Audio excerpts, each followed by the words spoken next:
और चलिए अब आपको दिखाते हैं देश और दुनिया की 20 बड़ी खबरें। प्रधानमंत्री मोदी 2 दिनों के गुजरात दौरे पर सूरत पहुंचे, जहां पीएम ने रोड शो किया। प्रधानमंत्री मोदी के स्वागत में कई किलोमीटर तक सड़क के किनारे भारी संख्या में लोग मौजूद रहे। मोदी ने हाथ हिलाकर लोगों का अभिवादन भी स्वीकार किया।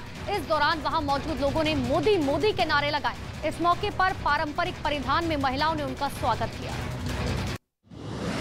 गुजरात दौरे के दौरान पीएम मोदी ने 34,000 करोड़ से अधिक की परियोजना का शिलान्यास और लोकार्पण करेंगे। साथ ही 36वें राष्ट्रीय खेलों का भी शुभारंभ करेंगे।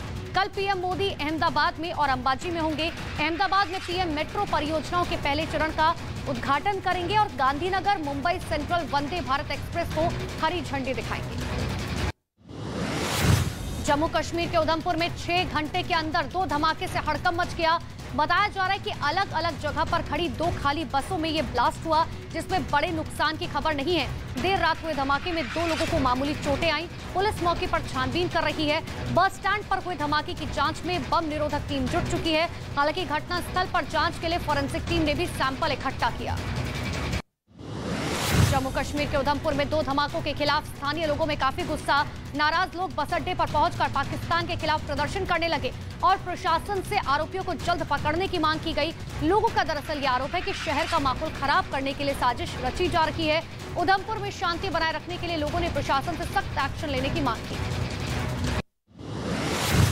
जम्मू कश्मीर के उधमपुर में 2 बसों में धमाके के बाद कटरा में सुरक्षा कड़ी कर दी गई।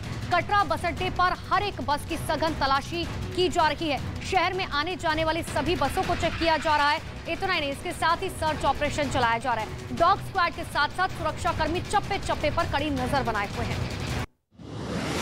पीएफआई पर केंद्र की पाबंदी के बाद अब राज्यों का भी एक्शन शुरू। केरल, कर्नाटक, तमिलनाडु सरकार ने यूएपीए के तहत प्रतिबंध लगा दिया। वहां की सरकारों ने पीएफआई पर बैन के लिए आदेश भी बाकायदा जारी किया। मध्य प्रदेश में प्रतिबंधित पीएफआई पर यूएपीए एक्ट के तहत एक्शन का फैसला लिया गया।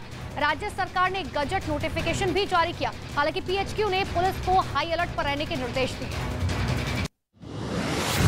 केंद्र सरकार द्वारा पीएफआई पर 5 साल का प्रतिबंध लगाने के बाद पुलिस का एक्शन जारी। ठाणे में जिला प्रशासन ने पीएफआई के ऑफिस पर पहुंचकर पोस्टर को हटाया। तो वहीं लखनऊ के कृष्णानगर से पीएफआई से जुड़े एक और आदमी को गिरफ्तार किया गया। दरअसल पीएफआई पर पाबंदी के बाद से दिल्ली समेत कई राज्यों में अलर्ट जारी किया गया। प्रशासनिक अधिकारी अलग अलग शहरों में रात भर गश्त करते हुए नजर आए। पंजाब के फिरोजपुर में सीमा पार से ड्रोन के जरिए हथियार की तस्करी का मामला सामने आया, जहां खेत में एक सफेद पैकेट में हथियार मिले। बताया जा रहा है कि खेत में कुछ लोग स्प्रे का काम कर रहे थे और उसी दौरान उनकी नजर उस पैकेट पर गई। पुलिस ने इलाके में सर्च ऑपरेशन चलाकर पैकेट को अपने कब्जे में लिया और मामले की जांच में जुट गई। हरियाणा के भिवानी में लॉरेंस बिश्नोई के गुर्गे पर प्रशासन की तरफ से सख्त कार्रवाई की गई। मिंटू मडोसिया के अवैध मकान को बुलडोजर चलाकर ध्वस्त कर दिया गया।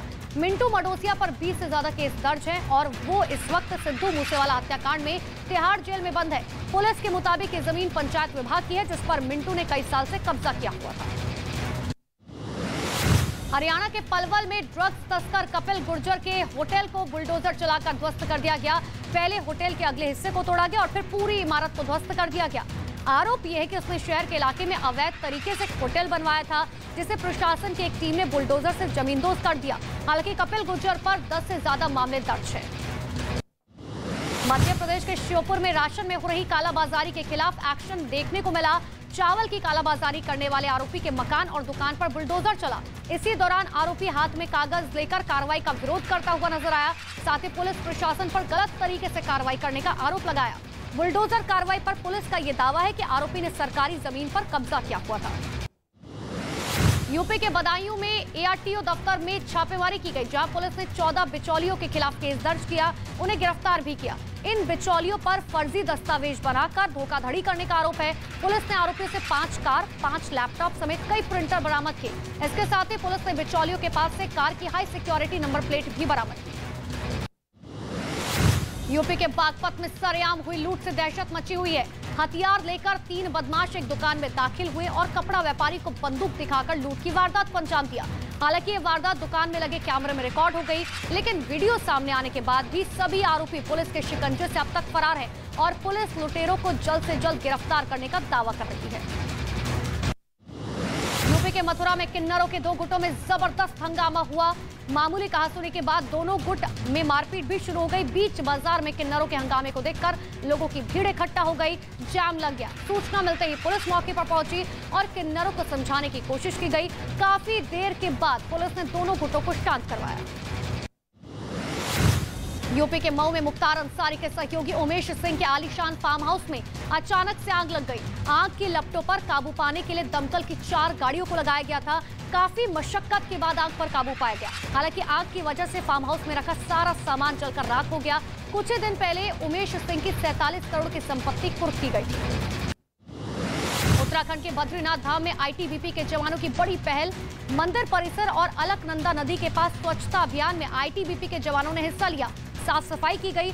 बद्रीनाथ धाम में भक्तों की यात्रा को और भी आसान बनाने के लिए प्रशासन की तरफ से कई इंतजाम किए गए हैं। इसी साल 13 लाख से ज्यादा श्रद्धालुओं ने बद्रीनाथ धाम की यात्रा की है। यूपी के शाहजहांपुर में मगरमच्छ दिखने से हड़कंप मच गया। रिहायशी इलाके में नहर में तैरते मगरमच्छ को देखकर लोगों ने वीडियो रिकॉर्ड कर लिया, जो अब सोशल मीडिया पर वायरल हो गया। तो वहीं वन विभाग के अधिकारियों ने गांव वालों को नहर से दूर रहने की सलाह दी, लेकिन मगरमच्छ की वजह से लोगों में दहशत बनी हुई है। ओडिशा के बालासोर में झींगा मछली प्लांट में अमोनिया गैस का रिसाव हुआ। इस गैस की चपेट में आने से 28 मजदूरों की तबीयत बिगड़ गई, जिनमें कई महिलाएं भी शामिल हैं। अस्पताल में भर्ती 4 मजदूरों की स्थिति गंभीर बताई जा रही है। गैस के संपर्क में आए लोगों को गले, नाक और सांस की नली में जलन की शिकायत है। ब्रिटिश अखबार द गार्डियन अखबार के दफ्तर के बाहर हिंदू समुदाय के लोगों ने प्रदर्शन किया।